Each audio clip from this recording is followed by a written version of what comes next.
고마우신 아버지 하나님, 셋째 날 밤입니다.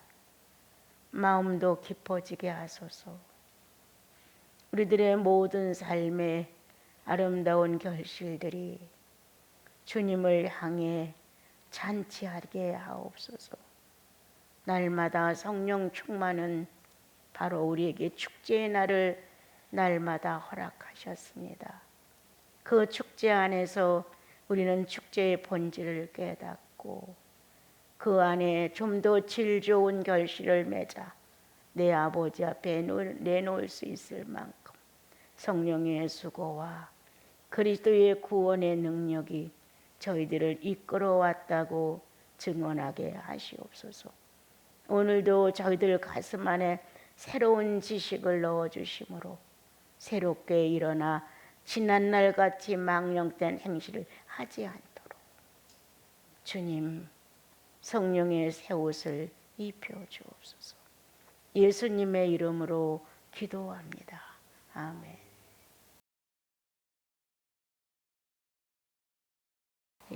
약간 기도 내용과 같이 우리는 성령의 축제 안에 늘 기쁨으로 사는 축복을 받았습니다.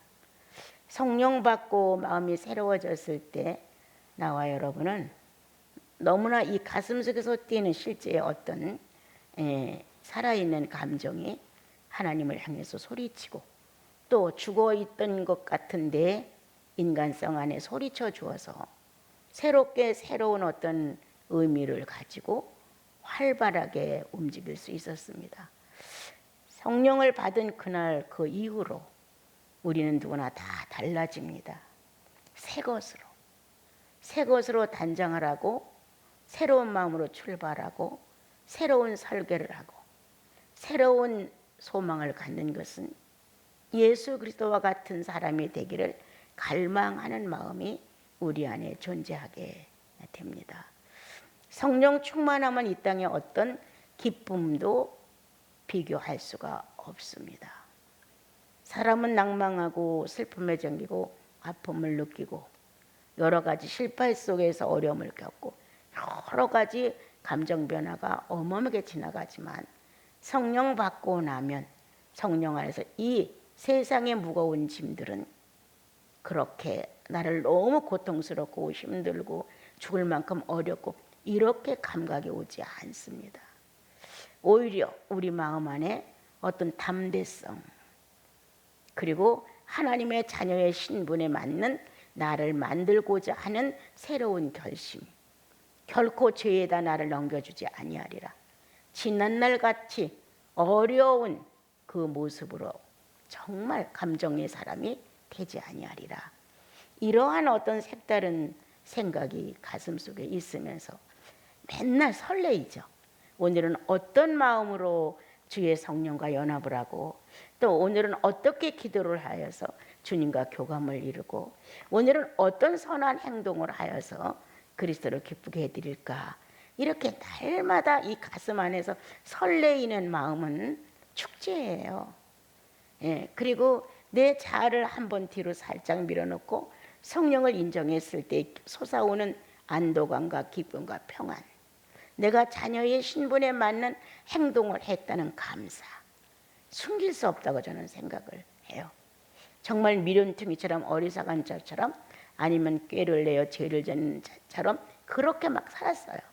그렇지만 예수 그리스도를 만난 그날부터 누구나가 구속을 확신하고 새로운 기쁨의 감정을 알았고 죄인이라는 탄식에 회개의 고백이 있었다면 우리는 우리 안에 주님으로부터 선물 받은 성령의 기쁨이 있다. 이것은 우리들의 사생활을 늘 충만케 하고 웬만한 사건들은 넘어가게 하고 용서하게 하고 감사하게 하고 그리고 주님께 의뢰하게 하고 이렇게 달라진 나와 여러분의 생활 방법 안에 늘 축제예요. 늘 축제예요. 정말 손에 꼽을 정도도 안 되게 어떻게 하다 아주 어떤 상황을 만났을 때 조금은 절망, 손에 꼽을 정도도 안 되죠. 예수 믿고 나서 예수 안 믿는 사람의 색다른 모습을 했다는 것은 거의 손에 꼽을 정도도 안 되는 것 같아요. 그러면 어떻게 사는 거냐? 성령이 나를 사로잡았다는 거예요. 예. 한밤이 가기 전에 죄의 문제를 해결할 수 있게 하셨고, 사랑관계 그 밖에 어떤 물질관계 그 밖에 다른 문제 관계를 놓고도 죄를 지을 수 있지 않게 했다는 거예요. 늘 거기에는 성령의 다스림이 있었고 구속의 능력이 나는 늘 무능하고 연약하고 죄인이었다는 사실을 알게 하셨어요. 그래서 그러한 어떤 인간관계의 사건에서 뭐 말을 좀 안 한다, 뭐 이상하다, 뭐 이런 감각이 그렇게 머물지 못했던 것 같아요. 예. 그래서 늘 성령으로 기뻐, 늘 안정감 있어, 늘 모든 것을 다 긍정적으로 보고 주님이 하실 수 있는 일에 나도 예라고 대답해드리고, 그러니까 주님과 함께 사는 사생활의 표현이 오늘은 무엇을 발견하고 어떤 것에 내가 연합을 할 수 있을까? 오늘은 어떤 성령의 소리를 듣고 내 자아를 조용히 밀어놓을 수 있을까? 어떤 욕망을 갖고 그 목표를 달성해보려고 달려가는 나를 딱 붙들어서 정지해. 이렇게 성령의 수고가 내 속에 일어나게 되면 여지없이 정지하고 난 이후에 그리스도가 내 안에서 실제화됐다는 감격이 엄청 큰 강력한 힘으로 밀려오지요. 그래서 늘 축제였다. 성령과 하루하루가 축제였다. 거기에는 늘 신부의 소리와 신랑의 소리가 함께 있었다. 성령의 기쁜 탄성이 쏟아져 나오고 그 안에서 성자이신 예수 그리스도가 구속의 신랑으로 존재해 주시고, 이와 같은 신부와 신랑의 소리가 영혼 속에서 축제를 날마다 증명해 주었고, 거기에 함께 합류된 나는 기뻐 즐거워했다. 신랑과 신부가 연합할 수 있는 어떤 기회가 왔을 때 나는 예수 그리스도의 육체와 예수 그리스도의 영이 성령에 의해서 하나라는 존재를 실감케 하는 어떤 것이 있었다. 난 그때 비로소 성령이 예수 그리스도와 하나라는 사실을 깊게 깨달았다. 성부와 성자와 성령이 하나이라고 아무리 내가 교리적으로 애웠고 또 그것을 나도 자신 있게 사람들에게 말할 수 있었지만 내 영이 감지할 수 있었고, 저거였구나 라고 내 영혼 안에서 어떤 내용이 같이 합의를 하면서 신부와 신랑이 기뻐할 수 있는 연합체는 성도 안에서 이루어지는 것이라구나 라는 사실을 깨닫게 된 적이 있었어요. 그래서 나는 얼마나 소중한가, 어떻게 그 자잘구레한 일로 인하여 감정을 돋구고 오기를 품고 악한 마음을 품고 네 거 내 거 타산해서 잘라버리고, 이게 상상도 할 수 없었던 거예요. 우리가 어떤 사람이냐, 성부와 성자와 성령의 세 분의 하나님의 거처지란 말이에요. 이 거처지를 사단에게 막 내놔주는 거예요. 사단아 네가 가져가라, 마귀야 네가 가져가라. 이렇게 세 분의 하나님의 실제 존재의 거처지에 대해서는 관심이 없고, 어떻게 하면 이 마귀가 여기서 충동하면 그래 같이 그러자, 저 마귀가 이쪽 편에서 충동하면 그래 같이 합의하자, 마귀 편에 서서 충동을 같이 느끼면서 순간 합의를 해줘요.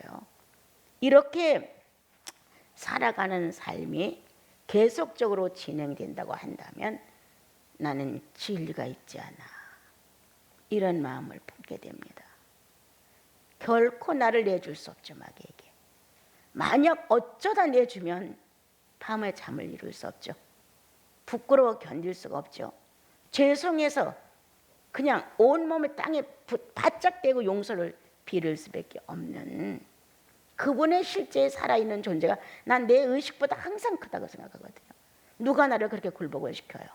누가 나를 땅에다가 엎드려서 고개도 못 들 정도로 죄인입니다, 잘못했습니다, 부끄럽습니다, 용서해 주세요, 죄송해요 라고 소리 지를 수 있는 상대가 이 세상에 누가 있어요? 없다는 거예요. 그런데 보이지 않는 그분 앞에서 나는 그렇게 나를 납작이 깐다. 그리고 세 분의 하나님 한 분이 내 속에서 하나님의 거룩한 성령으로 하나 되어서 신부와 신랑의 연합된 기쁨의 소리가 쟁쟁 울려온다. 그와 함께 그 삶을 같이 보고 누리고 행동하고 연합하고 기뻐하는 것, 그 나라 그 의가 이루어지기를 갈망하는 소원과 기도, 이런 것들이 늘 가슴속에서 밀려오면 어떻게 축제가 안 될 수가 있겠어요? 자연히 축제죠. 성령 받은 사람은 난 늘 축제라고 생각하거든요. 늘 기쁨의 이질 물질이 나타나 방해를 놓으면 그냥 무릎을 꿇는 거예요. 나를 이기려고 하는 이질 물질이 들어왔습니다. 나를 이기실 수 있는 자격은 그리스도뿐입니다. 예수님만이 나를 이기실 수 있는 자격이 있었고 이기셨지 어느 누구도 나를 이길 수 없습니다. 그래서 조그마한 것들이 악하게 움직여질 때마다 나는 나를 내줄 수 없어. 그리스도가 나를 정복했고 나는 그의 소유된 백성이고 그의 소유된 물질이야. 나는 사사로이 내 감정 때문에 나를 내줄 수 없어. 이렇게 내 자신에게 성령이 존재하는 사실을 증명해 주고 싶은 거예요. 오늘 성탄절이다, 부활절이다, 추수감사이다, 이런 축제가 아니라 실제 축제는 성령 받은 사람들입니다. 성령 받은 사람들의 마음 안에서는 구속의 기쁨이 모든 죄를 이기게 해주고 내 비인격의 현실이 일어날 때마다 나를 시인하게 합니다. 나 거짓말쟁이 맞아요. 나 욕심 많은 거 맞아요.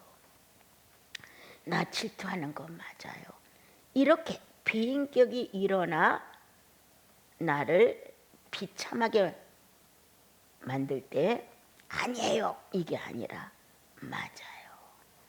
내가 죄인이었고 죄를 행사했고 지금도 죄와 더불어 살아갈 수 있는 가능성이 100% 있다는 것을 나는 인정해요. 그래서 내가 경계할 것은 죄의 요구를 이루지 않는다는 것입니다.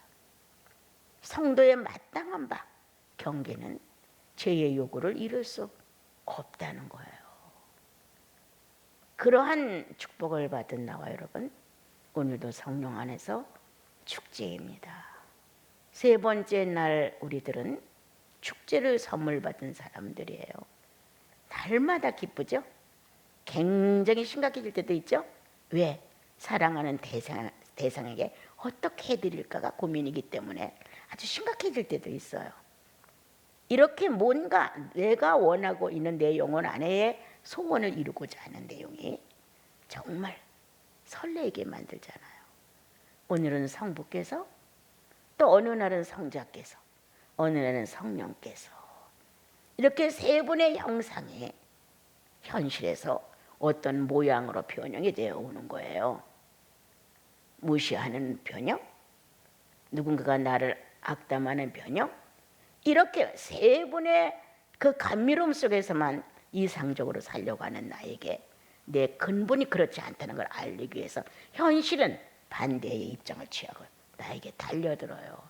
그럼 어느 날 성자의 모습을 취하고 싶고, 어느 날은 성령의 모습을 취하고 싶고, 어느 날은 성부의 모습을 취하고 싶은 성도의 마음 안에 부질없이 나타나고 있는 부작용, 성부도 관계할 수 없을 만큼 악해지는 나, 성령도 관계할 수 없을 만큼 날뛰는 나, 성자 예수도 관계할 수 없을 만큼 아나무인격의 행동을 하는 나, 이럴 수 있는 사건이 찾아왔다는 거예요. 현실과 이상의 격차를 깨트리기 위해서. 네 이상은 거룩한 하나님, 희생적이고 존중적이고 헌신적인 예수의 아름다움. 너의 이상은 모든 사람이 우러러보서는 고상한 인격, 그리고 그런 주님을 추구한다. 틀리지 않아요. 그러나 현실에서는 내가 품고 있는 본질상의 죄인의 모습이 드러난다는 거예요. 주님은 왜 그렇게 이상과 현실이 맞지 않는 나를 노골적으로 대면하시면서 찾아오시는 걸까? 예수 그리스도의 구속은 가짜가 아니었기 때문이에요.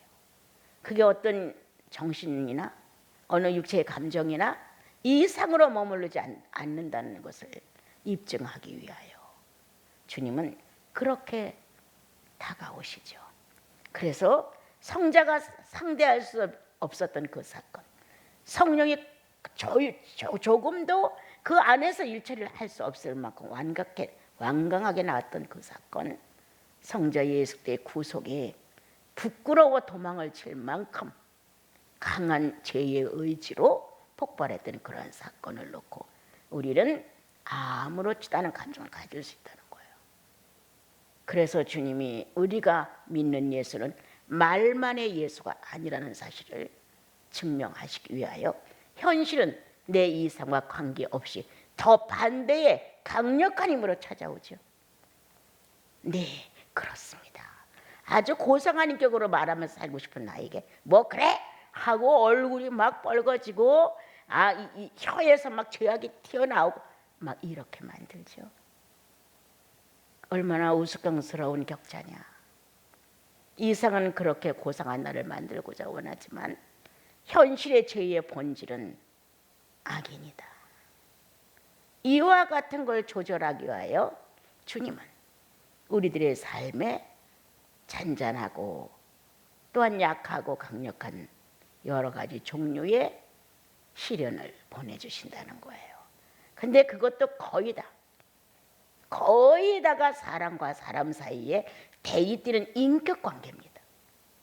말 못하는 짐승을 놓고 아무런 무감각적인 동물을 놓고 식물을 놓고 아니죠.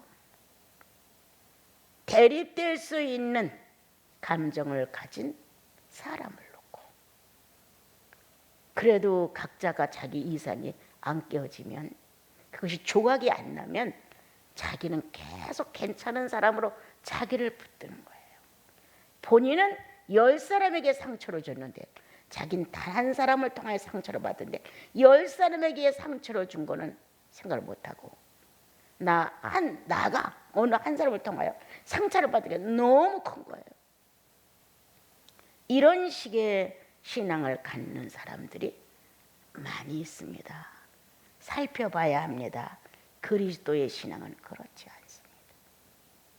내가 다른 사람에게 얼마나 많은 피해와 상처를 줬는가가 더 근심스럽고 염려스럽지 내가 받은 상처가 더 크지 않습니다. 여러분.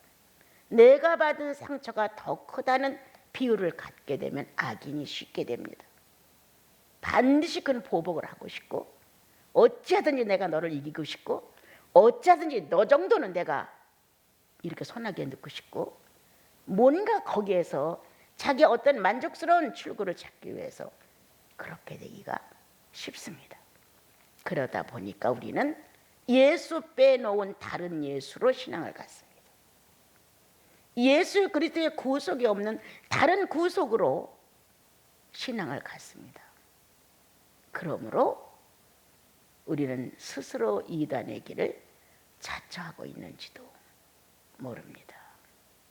오늘 3장에서는 주님이 보라, 아주 강조적이죠. 보라, 이 느낌이 너무 좋은 거예요. 아버지께서 어떤 사랑을 우리에게 베푸사 하나님의 자녀로 일컬음을 받겠냐 질문하시는 거예요. 어떤 사랑을 베풀었더냐? 네 구원은 어떤 사랑 속에서 거듭났냐? 너는 어떤 사랑 속에서 죄를 용서받았냐? 상기시켜보는 거예요. 보라, 하나님이 어떤 사랑으로 얼마만큼의 죄를 어떻게 용서해서 네가 하나님의 자녀가 되니 확실하냐? 바로 예수 그리스도의 죽으심 속죄 양을 통하여 네가 거듭났다는 사실이 확실하냐? 그래서 자녀라는 칭호가 보장을 하냐? 넌 구원받은 사람이야. 이 자녀라는 권세가 네 안에서 너를 정복하느냐? 하나님을 거부한, 하나님을 대항하는, 하나님을 이기려고 하는 아담의 본질을 너는 꺾은 경험이 있느냐? 꺾어졌다고 인정하는 삶이 있느냐? 그럼 자녀다, 맞다.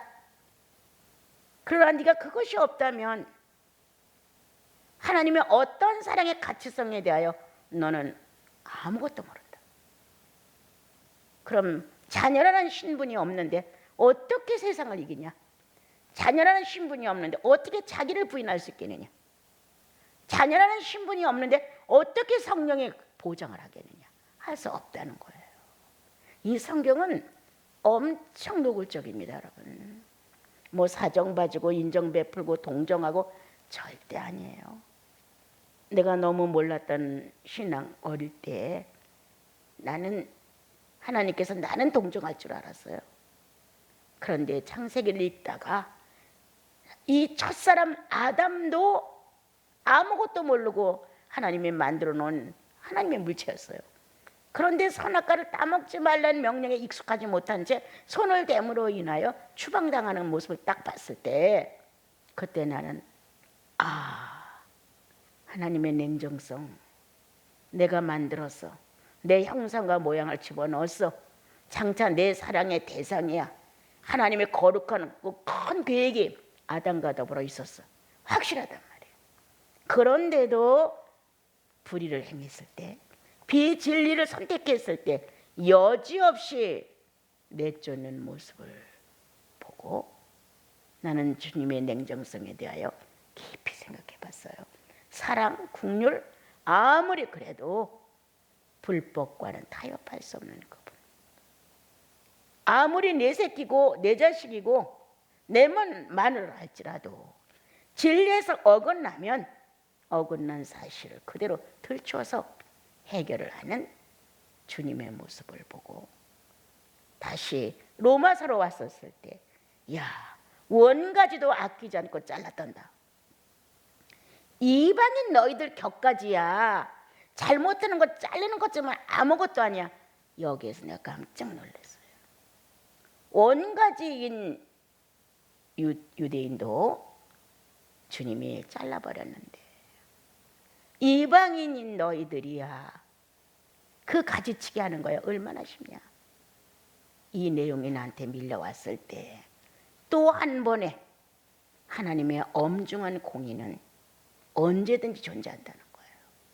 이러한 사실들이 성경을 보면서 나의 눈을 뜨게 해주셨어요. 정말 뭔가 쾅쾅 이렇게 주님이 지구를 딛고 오시는 것처럼 내 영혼 안에 이러한 흔적들이 움직였어요. 참 경험도 부족하고 지식도 없고 모든 교회 종교생활도 어설픈 나는 이런 모든 것들이 내 안에서 올려질 때마다 새로운 사실이 발견된 거예요. 새로운 피조물의 구성체. 그것은 다르다는 사실. 오늘 주님은 우리들에게 어떤 사랑이었냐? 어떤 사랑으로 너를 구속했다고 생각해? 어떤 사랑이었길래 자녀라고 바꿨어? 우리는 흉물이다. 하나님의 형상과 모양을 뺏기고 나서 죄인이라는 불순종의 피가 흐르면서 우리는 흉물로 변했습니다, 여러분. 그러한 나와 여러분이 다시 자녀로 원상복구가 됐어. 원위치로 돌아왔어. 어떤 사랑이냐? 그래서 자녀라는 신분을 명백히 네가 얻었느냐? 그렇다면 우리는 성령의 기름 부음이 갈 바를 알지 못할 때 갈 바를 알게 하신다는 거예요. 이단인지 아닌지, 내 욕심인지 아닌지, 내가 악한지 선한지 구분할 수 있다는 거예요, 여러분. 그런데 자기를 너무 많이 용납해 주기 때문에, 자기를 많이 보호해 주기 때문에 이렇게 식별할 수 있는 능력이 무능력으로 저하돼 버린 거예요. 그리고 자기가 자기를 보호하려고 막 철철철 매는 거예요. 자기가 자기를 조금 가리워서 남들 앞에 괜찮은 사람으로 보이려고 막 철철 매는 거예요. 나도 이만큼 할 수 있고, 나도 이만한 능력이 있고, 나도 이런 사람이라는 것을 누가 좀 알아주기를 바라는 이 몸부림이 있는 거예요. 진짜 비참하도다. 어떠한 사랑으로 구원을 받고 하나님의 자녀라는 당당한 유전자를 받았는데 이 세상의 일로 쩔쩔매면서 그러한 모습을 갖추려고 하는 것 참 비참하도다. 주님은 우리들에게 사랑하는 자들아 이렇게 멋있게 불렀어요. 사랑아, 사랑하는 자들아, 이렇게 단체적으로 공동체적으로 복수로 불렀지만 개인을 놓고 봤을 땐 내 사랑아 이렇게 부르시는 거예요. 그럼 결국 나와 여러분은 하나님의 자녀가 됐다는 명백한 사실은 예수 그리스도의 사랑의 대상이 됐다는 거예요. 예수께서 오셔서 내 사랑아 이렇게 상처투성인 아담을 데려다가 보혈로 치료를 하시고 성령을 발라 완벽하게 권위를 회복해 놓으시고 내 사랑아 이렇게 말씀하시는 거예요. 그분이 내 안에서 성령을 움직여 내가 감지하고 감동받을 수 있도록 역사를 하신다면 왜 설레임이 없어요? 왜 설레임이 없냐고. 왜 발걸음이 안 가벼워?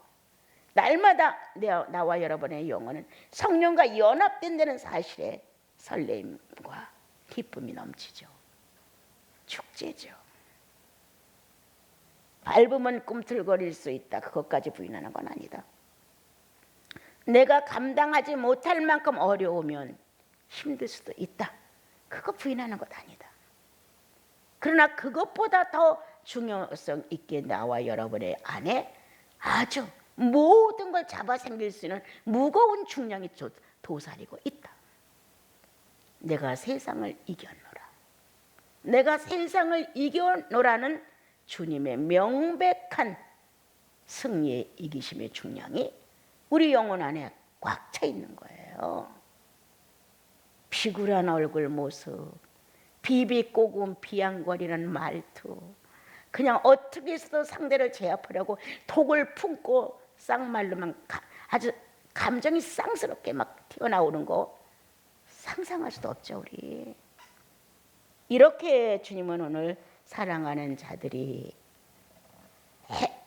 나타내지 못할 이런 쌍스러운 모습 때문에 주님은 새롭게 찾아오셔서 내 사랑아, 사랑하는 여인이야, 이렇게 부드러운 음성과 또 어느 때는 엄중한 음성과 어느 때는 정말 위로의 음성으로 여러 가지 내 상태에 맞춰서 주님이 찾아오셔서 사랑하는 자라고 불러주시는 것을 볼 수 있습니다.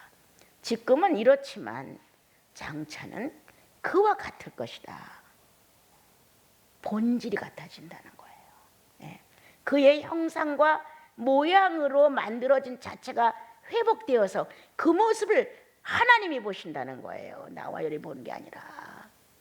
지금은 여러 가지 문제를 만나고 미성장적이고 그래서 그럭저럭 살아가지만 장차는 우리의 수고와 연단과 아픔과 나 자신을 십자가에 못 박는 이와 같은 일들이 현실에서 지나감으로 인하여 그와 같을 것이다. 하나님의 원래의 목적이 회복된다. 다시 예수 그리스도가 찾아놓고 내 사랑이라고 외쳐준 그 상태가 하나님만큼 권세가 있고 능력이 있고 이런 정치적이고 권력적인 면이 아니라 사랑을 나눌 수 있는, 의견을 서로 존중하고 나눌 수 있는, 하늘과 땅을 놓고 통치권을 서로 의논할 수 있는 이러한 대상이 될 것이다. 또 한 가지 더, 어떤 대상이냐? 모든 걸 사랑하고 품고 모든 걸 살려내고 그리스도의 죽으심과 부활로 우리가 태어났기 때문에 우리 안에는 밀어내도 여전히 그대로 있는 건 죄에 대하여 죽음이요, 죄에 대하여 다시 살아나 의롭게 되었다는 사실이에요. 이 권능과 이 놀라운 사건이 나와 여러분의 영혼 안에 존재한다는 거예요. 우리는 그와 같다는 게 뭐 예수님처럼 그렇다, 그것은 아니에요, 여러분. 그러나 연단된 것만큼, 나를 부인한 것만큼, 순종한 것만큼, 존중한 것만큼, 하나님을 경외한 것만큼 네 확장된 범위다. 네 영적 권위다. 영적 인격이다. 이렇게 성경은 우리에게 말해줬어요. 이와 같은 하나님의 원목적을 되살리는 형상과 모양이 회복되고 사랑의 대상의 목적을 다시 회복하여 예수 그리스도의 옆구리에서 나온 갈빗대 역할을 하는 소망을 가진 자마다 다시 성령이 그 사람을 책임지고 하나님이 쓰신 성품과 그리스도가 쓰신 성품을 갖고 내 안에 들어와 아담의 성품과 카인의 성품과 그 밖에 많은 죄인들이 사용한 성품을 하나하나 다 정복하여 성령의 거룩한 성품으로 우리를 날마다 변형시키신다. 이러한 상대를 갖고 사는 것이 주님의 소원이라면 우리도 같은 소망을 가졌을 것이다. 내가 늘 기도할 때마다 지구에서 가장 나약한 막내딸이 왔습니다. 주님, 난 맨날 꼴찌예요. 이렇게 주님께 나를 아뢰입니다. 애정 깊게, 진실로. 그렇게 내가 나를 고백할 때 나는 아주 작은 티끌이에요. 너무 쓸모가 없고 주님이 내게 베푸신 은혜는 어마어마한데 나는 그 에너지를 다 많이 다른 데다 소비하고 정상 때에 맞춰서 성장될 수 있는 기회를 놓쳐버린 모습이 너무 초라한 거예요. 그래서 나는 막내딸, 지구에서 가장 꼴찌에 서 있습니다 라고 주님께 아뢰지요. 그러나 이렇게 우리가 주님이 어느 결에 언제 오실지 모르지만 나는 재림의 주로 실제 육체를 가지고 오는 주님을 그렇게 열망하지는 않습니다. 그렇다고 싫어하는 건 아니에요. 현재 내 속에 성령으로 오신 예수 그리스도가 더 소중합니다. 이분을 내가 그렇게 진지하게 상대해드리지 못하는데 하늘에서 나팔을 불고 내려온다고 내가 별다릅니까, 여러분? 이렇게 지금 살고는 육체 안에서의 성령이신 하나님과 육체 바깥에서 제레미로 오시는 예수 하나님 둘을 놓고 봤을 때 난 내 속에 성령의 하나님이 더 소중합니다. 여기서 나를 부인하지 못하는데 예수 몸으로 온다고 나를 부인할 것 같아요? 보이면 더 달라지고 안 보이면 더 달라지는 건 아니잖아요. 내 속에 있는 의식이 훨씬 커요. 이건 빼낼 수가 없어요. 이 움직임은 속일 수가 없어요. 그냥 항복이잖아요. 우리는 예수 그리스도가 왔어도 그를 잡아 죽이는 데 동참한 무자비한 사람들이에요. 못 박으세요. 십자가에 못 박으세요. 이 사람은 죄가 없는데 어떻게 하면 좋소? 우리는 몰라요. 우리에게 왕은 가이사뿐이에요. 못 박으셔서 살아있어도 안 보이면 안 보이는 거예요. 재림의 주라고 다릅니까, 여러분? 이렇게 이중적인 이 간격을 갖지 말자. 현재 나와 여러분이 예수 그리스도를 깨끗하게 만나고 싶다. 지금 육체를 가지고 그렇게 해라. 육체를 가지고 깨끗한 예수를, 거룩한 예수를 정말 소원한다면 그것은 진실일 수도 있다. 그런데 이거는 내 욕망대로, 내 생각대로, 내 뜻대로 그렇게 살아가면서 오시는 예수 갑자기 달라질 거라 생각하면 그건 오해입니다, 여러분. 그래서 나와 여러분은 깨끗한 예수 그리스도를 만날 수 있는 성령의 존재함으로 순수한 예수 그리스도가 내 육체에서 실현돼야 예, 그렇습니다 라고 실현되는 현실이 있을 때 예수 그리스도가 정말 눈을 뜨고 볼 때 하늘로부터 오신다. 더 호들갑을 떨고 난리를 치고 막 주님 오시대 이러지 않습니다. 어제 오셔도 내일 오셔도 앞으로 오셔도 오실 그리스도는 내 속에 성장된 만큼 존중합니다. 내 속에 어떻게 성장했냐 그분이 그만큼 뿐이지 없는 예수가 더 멋있게 느껴지는 것 아닙니다, 여러분. 우리는 신앙을 너무나 공뜨게 갖고 허황되게 가졌습니다. 그러나 말씀을 들어보고 말씀을 읽어보고 말씀에 의해 고민하다 보면 이 마음 안에 진리가 서게 됩니다. 맞다.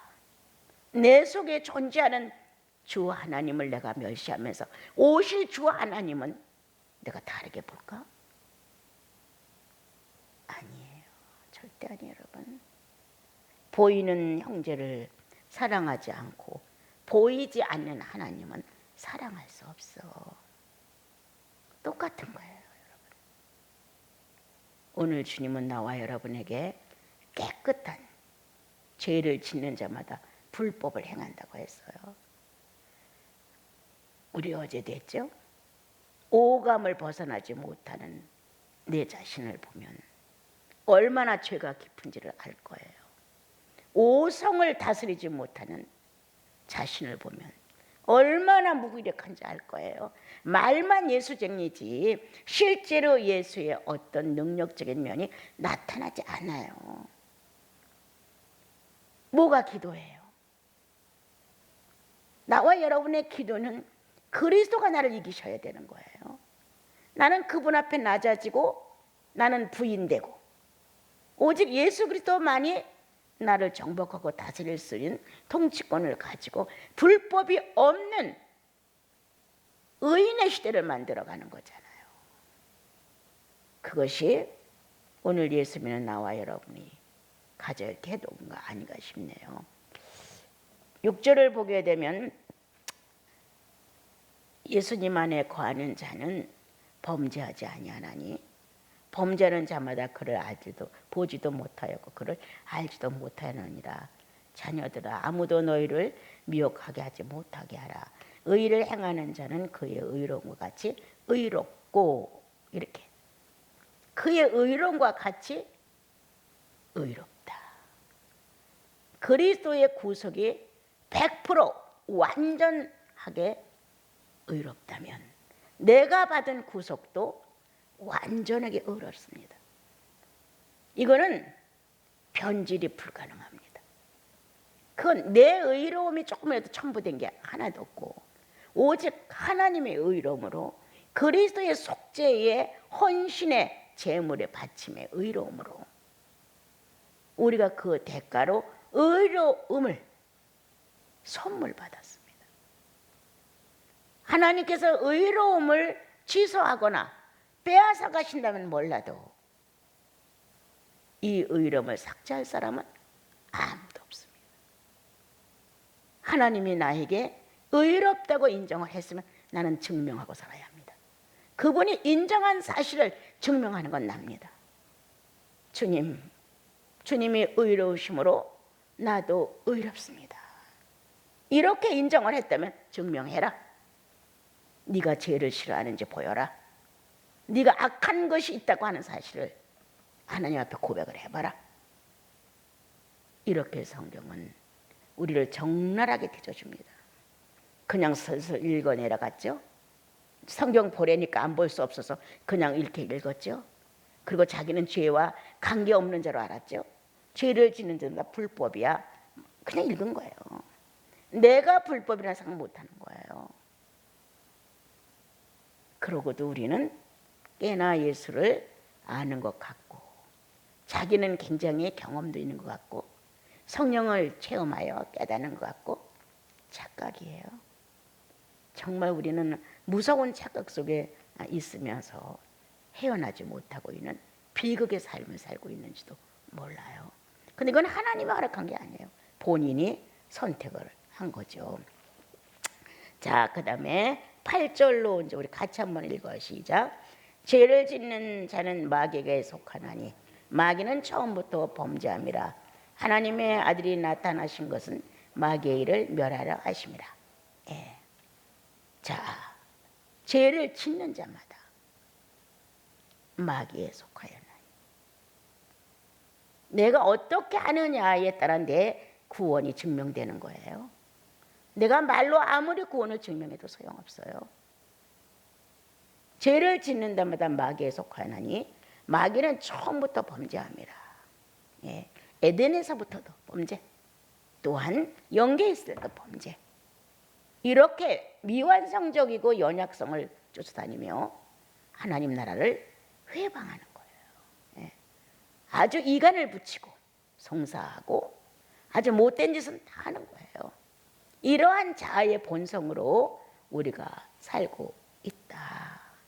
그러므로 하나님의 아들 예수 그리스도가 너에게 나타나서 너의 구세주가 됐다면 마귀가 멸해졌을 것이다. 그의 나타나심은 마귀를 멸함이라 이렇게 돼 있어요. 그냥 오신 것 아니잖아요. 목적이 있어서 왔어요.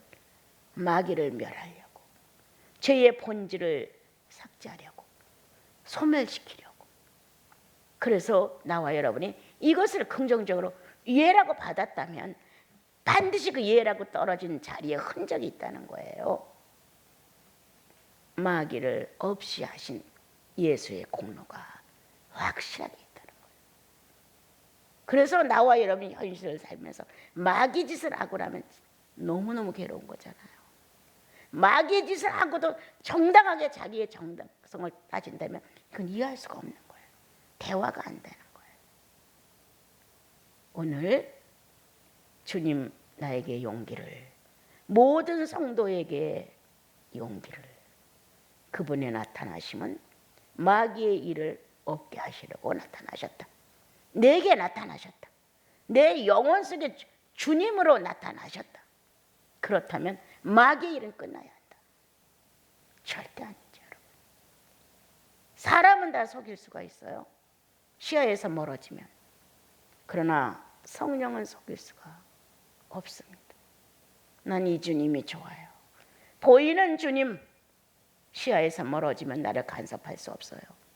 그런데 보이지 않는 주님이 내 심령 안에 와 계셔서 나의 신경에 어떤 노선까지 정확히 아시기에 난 이 주님이 너무 좋아요. 너무 좋아요. 보이지 않는 데서 만나는 이 주님이 난 너무 좋아요. 어떻게 표현할 수 없을 만큼 내 모든 신경, 기관 전체 밝고 선명한 시선으로 나를 지키시고 이끌어 가신 게 너무 좋아. 속일 수 있는 게 하나도 없는 거야. 이렇게 주님이 나와 여러분에게 마귀의 일을 멸하심이 이미 결정났어요. 그리고 여러분들 속에서 구원이 확실하다면 빼낼 수 없어요. 솔직해야 돼요. 정직해야 돼요. 주님 앞에서 확실한 자기 자신을 내놓을 줄 알아야 돼요. 언제까지나 마귀를 품고 가리우려고 하고 부정하려고 하고 대항하려고 하고 이런 식으로 살아가겠느냐고요. 이미 무너졌는데 마귀의 일은. 그런데 세우는 이유가 뭡니까? 다시 마귀의 일을 다시 세우는 이유가 뭐냐고요. 하나님을 대적할 이유가 뭐야? 사랑을 그렇게 받고도 대적을 해야 돼. 한두 번은 그럴 수가 있죠. 그러나 많은 세월 동안에 계속 반복되는 것, 이 반복에 의미가 있다는 거예요. 뭔가 잘못됐다는 거예요. 주님은 나와 여러분에게 오늘 큰 선물을 주셨습니다. 예수 그리스도의 나타나심은, 하나님의 독생자가 나타나심은 마귀의 일을 멸하심이라. 이미 내 속에 나타나셨다. 그러면 마귀의 일은 절단이 났다. 이제 나는 마귀의 일을 연습해서는 안 된다. 마귀를 추종해서는 안 된다. 그거를 다시 세워서는 안 된다. 간혹 연약하여 지난날 내 모습이 다시 나오면 즉시 고백해라. 못할 짓을 했노라고. 마귀의 짓을 또다시 했노라고. 그러나 내 진정한 소원은 그리스도를 본받는 것이라고. 그래서 날마다 새롭게 내 안에서 이 불순물에 탁기가 빠져나가야 돼. 악한 자의 꼬임이 나가야 돼. 자꾸 날 꼬여. 왜 참어? 왜 그렇게? 네가 바보야? 너도 악인이 돼. 이렇게 유혹을 한다는 거예요. 여러분, 셋째 날 마귀를 멸하시려고 나타나신 예수 그리스도, 성령을 대신하여 축제의 날로 성령 충만을 날마다 제공하시는 하나님 아버지, 어떻게 다 갚을래요? 이제 인생도 총기 없이 살아갈 날만 많이 남았는데 어떻게 이런 문제를 해결하면서 축제의 성령을 축복하며 살아갈 수가 있겠어요? 이제 여러분들이 은혜 받았다, 느꼈다 하고 고백할 때는 참 많은 손해를 본 이후의 모습일 거라고 저는 그렇게 생각합니다. 하나님께로부터 난 자마다 죄를 짓지 아니해. 하나님께로 나온 자마다 죄를 싫어하기 때문이야. 이건 너무 정확하잖아요. 그럼 자기 행실을 자기가 왜 몰라요, 여러분? 마음의 행실을 왜 몰라? 육체 행실을 왜 몰라? 오성과 오감의 행실을 왜 몰라? 성경은 정확해져 안다는 거예요. 안다는 거예요. 그런데도 불구하고 마귀와 짝짝꿍을 하고 손을 친교의 악수를 잡고 안 놔. 그리고 계속적으로 하나님으로부터 났다는 사실을 부인하는 거야. 그때는 얼떨결에 구원을 받았다고 인정했는지 몰라요. 그러나 삶이 길다 보니까 그 이튿날로 예수 믿고 그 이튿날로 세상을 떴으면 좋았는데 길다 보니까 자꾸 다른 게 나오는 거예요. 하나님께로부터 난 자마다 죄를 짓지 하나니 완전한 의인이라는 건 아니에요, 여러분. 성령의 역사는 죄를 토설하게 하고 스스로 고백하게 하고 회개하고 탄식하게 하고 뭔가 달라지는 모습으로 해마다 성장을 하는 거예요. 나무를 심어서 뿌리를 먹든 줄기를 먹든 열매를 먹든 과정이 지나면 결실을 가져온다는 거예요. 그런데 예수인들은 나이를 먹으면서 결실이 없어. 더 흉측해지죠. 은혜도 떠나 고집만 남아 자기 것으로 살고 싶은 충동만 있어. 어떡할 거야? 성령의 기미는 안 나타나. 나이 먹어보라고 내가 자꾸 말하죠. 실감해요, 여러분. 정말 나이가 먹더라도 성령이 역사하는 사람, 예수가 아까워서 절절 매는 양심. 난 예수님이 너무 아까워. 나 같은 자 안에 오셔서 정말 자유하지도 못하시고 내가 성장하지 못하니까 비밀도 말 못해주고 너무 아까운 거예요. 그래서 기도할 때마다 내가 마음을 주님 앞에 아주 간절히 바치죠. 네. 당신의 비밀이 내가 듣지 못할까 봐 염려합니다. 당신의 기록된 비밀이 나 때문에 묻어지고 공개되지 않을까 봐 걱정됩니다. 이렇게 주님과의 마음 안에 나가서 큰 일을 하고 성과를 올리고 뭐 성을 쌓고 전쟁을 하고 이건 아니지만 그래도 성령의 요구는 이루어져야죠. 성령의 요구하는 것은 받아내야죠. 그래야만 성령이 우리 안에 존재하시는 걸 후회하지 아니하시죠. 그리고 이제 마지막 주님은 그렇게 말씀하셨어요. 우리는 서로 사랑할지니는 너희가 처음부터 들은 소식이야. 카인같이 되지 마. 예. 카인같이 되지 마. 형제간에 싸우지 마. 질투하지 마. 카인은 카인의 위치와 자기의 자격과 자기의 수준을 인정해서 해요. 아벨은 아벨대로 자기의 위치와 자격과 가지고 있는 분량을 인정한 거예요. 근데 그걸 인정하고 싶지 않은 거예요. 그래서 카인은 마음이 뒤집혀서 아벨을 죽였습니다. 여러분, 무엇이냐? 자기를 몰라. 내 용량은 여기까지고 나는 이 수준밖에 안 되고 나는 이 취급을 받는 게 맞아.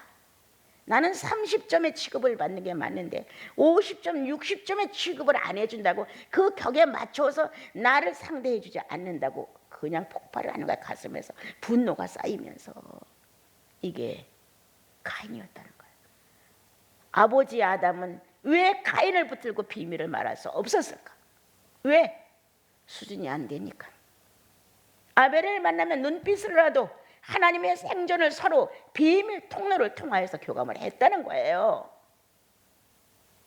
아버지와 아들 관계는 외부적인 사건이 아니에요. 이 아담과 카인, 아담과 아벨은 보이지 않는 하나님과 내통하는 이 놀라운 사건을 서로 주고받는 거예요. 아벨은 수준이 거기까지 갔다. 아비의 어떤 자그마한 안색 하나에도 그는 하나님을 읽을 수가 있었다. 그러나 말로 붙들고 타일러도 카인은 안 됐다. 그 정도밖에 수준이 안 됐다. 뭘로 증명하느냐? 하나님이 카인아, 죄의 소원은 너게 있지만 너는 죄를 다스려야 되지 않아? 라고 타일렀다. 누구의 음성이었을까? 아담의 음성이었을 것이다. 그것을 하도 안 들으니까 하나님이 카인에게 성령을 통해 다시 말씀했다. 죄의 소원은 네게 있지만 죄를 다스려야 되지 않아. 네가 강력한 죄의 본성을 가지고 있지만 아비의 소리를 듣고 아비를 찾아와 의논해야 되지 않아. 아담 아버지요, 내가 아벨에 대하여 이 정도로 분노가 있습니다. 모든 게 싫고 모든 게 믿습니다. 이렇게 의논을 했어야 되는 거 아니냐고. 의논을 안 했기 때문에 살인까지 하게 된 거예요. 억울하기만 해. 왜 아버지 아담은 아벨에만 관심이 있어? 이런 식이 됐죠. 오늘날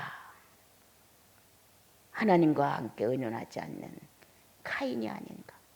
아비의 음성을 10번도 더 제쳐놨기에 사고가 일어나기 전 하나님은 카인을 찾아가 너를 다스려야 되지 않겠냐고 속삭였다. 이 음성을 들을 수가 없는 거예요. 들었다 할지라도 한 번도 순종을 안 해봤기 때문에 안 되는 거예요, 여러분. 이런 게 카인이었다. 오늘 나와 여러분, 성령의 소리가 한두 번 들렸겠어요? 한두 번 권면했겠어요? 한두 번 달렸겠어요? 안 들어요. 아벨의 특징은 제사에 대해서 여기서 나왔지만 그걸 다 떠나 아비와 한 통로를 쓸 수 있었다는 것은 하나님 아버지를 놓은 영적 통로가 서로 관통되어 있었다는 거예요. 중요한 건 성령은 안다는 거예요. 성령의 사람들은 서로 통한다는 거예요, 여러분. 그래서 나와 여러분은 좀 더 진지하게 주님의 비밀을 알자. 살아있는 동안 그분의 원함을 내 가슴에 담아보자. 그리고 하나님은 이러한 분이었다고 우리는 늘 얘기해 주자. 그러므로 오늘 나와 여러분의 사생활 중에 아주 비인격의 그늘진 어둠 안에 아벨의 소리가 들려야 한다. 아벨의 소리가 아버지의 심정을 녹고해 들어가 아버지의 마음을 위로해내는, 격려해 주는, 그리고 아버지의 아들로서 만족한 아벨의 심령이 아담을 늘 감동했다. 오늘 나와 여러분의 진실이, 나와 여러분의 깨끗함이, 나와 여러분의 하늘나라를 염려하는, 성령을 고민하는 이런 모습이 하나의 통로를 사용하여 서로 관통돼요. 아담은 아벨 속에서, 아벨은 아담 속에서 하나의 의를 이루는 성령의 통로였다. 우리 잊지 말고 셋째 날 축제가 계속되는가, 성령의 기쁨이 죄악을 삼켜버리는가, 현실의 무능과 아픔과 해결할 수 없는 막막한 상황을 잡아삼킬 수 있을 만큼 성령은 내 안에서 마귀를 이기신 그리스도의 영이신가, 한번 깊이 생각해 봅시다. 아버지 하나님, 감사합니다. 주께서 이뤄놓으신 일들은 어찌 이렇게 오묘한지요. 주께서 우리에게 다 일러주시는 내용은 어찌도 이렇게 엄중하고 확실한지요. 주님, 성령을 보내신 것이 너무 고마워서 나사렛 예수가 희미해졌다가도 성령의 역사가 한번 바람을 일으켜주면 생생하게 드러나는 예수 그리스도의 구속, 아니라고 말할 수 없을 만큼 너무나 확실하고 분명한 그분의 죽으심과 부활, 너무 많이 고맙습니다. 사랑하는 나시린 수도원의 모든 성도들, 갈수록 무르익어 어디서라도 움직임의 자체가 그리스도를 표현할 수 있는 사람들로 축복해 주옵소서. 예수님의 이름으로 기도합니다.